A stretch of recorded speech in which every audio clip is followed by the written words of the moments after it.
नमस्कार, मैं संकेत और आप देख रहे हैं एमएन टीवी।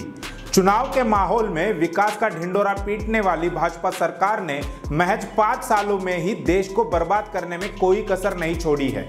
इस बात का अंदाजा इस सर्वे से लगाया जा सकता है कि महज 5 साल में आतंकवाद, बेरोजगारी और भ्रष्टाचार ने देश को खतरे में डाल दिया है। भारतीय लोग आतंकवाद, बेरोजगारी और वित्तीय तथा राजनीतिक भ्रष्टाचार को लेकर सबसे अधिक चिंतित है। इप्सोस के what worries the world global survey में कहा गया है कि 28 में से 22 देशों के लोग मानते हैं कि उनका देश गलत दिशा में जा रहा है। दुनिया के लोगों के लिए प्रमुख चिंता वित्तीय और राजनीतिक भ्रष्टाचार और गरीबी तथा सामाजिक असमानता जैसे मुद्दों को लेकर है। उसके बाद बेरोजगारी, अपराध, हिंसा और स्वास्थ्य देखभाल का नंबर आता है।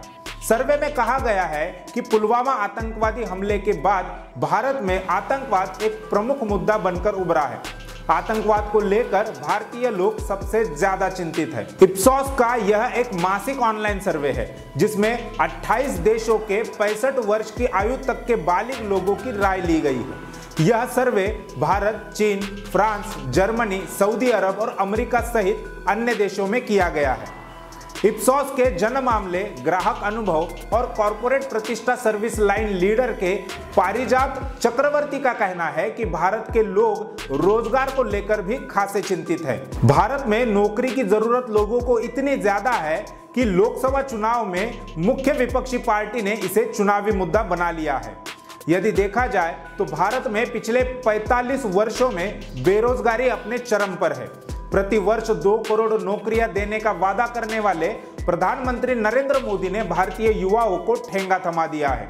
यही मुख्य वजह है कि आज इस चुनावी दौर में राजनीतिक पार्टियां जनता को लुभाने में कामयाब हो रही है। लॉलीपॉप देने के लिए पार्टियां बेशर्मी से घोषणाएं कर रही है। पार्टियां अपने चुनावी एजेंडे में न्याय योजना, गरीबी उन्मूलन, युवाओं के लिए नौकरियां, किसान, महिला आरक्षण, सरलीकृत जीएसटी, सार्वभौम स्वास्थ्य सेवा, शिक्षा एवं उद्यम जैसे मुद्दों को शामिल कर रही है। जबकि हकीकत यह है कि सत्ता में आने के बाद सभी वादे धरे के धरे रह जाते हैं।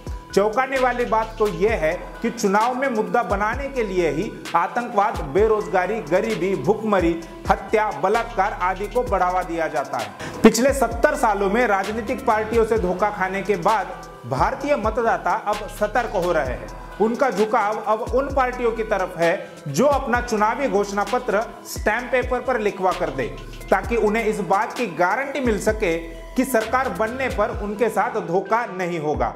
लेकिन अफसोस की बात तो यह है कि अब तक केवल बहुजन मुक्ति पार्टी ने ही अपना चुनावी घोषणा पत्र 100 रुपए के स्टैंप पेपर पर लिखकर जनता को दिया है।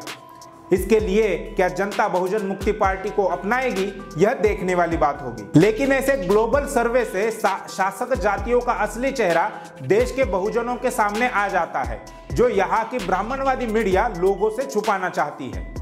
अब तक के लिए बस इतना ही। आप देखते रहिए एमएन टीवी। धन्यवाद। समाज की महत्वपूर्ण घटनाओं की जानकारी के लिए एमएन टीवी को सब्सक्राइब करें और साथ ही साथ बेल आइकन को दबाएं ताकि आपको हर महत्वपूर्ण जानकारी मिलती रहे।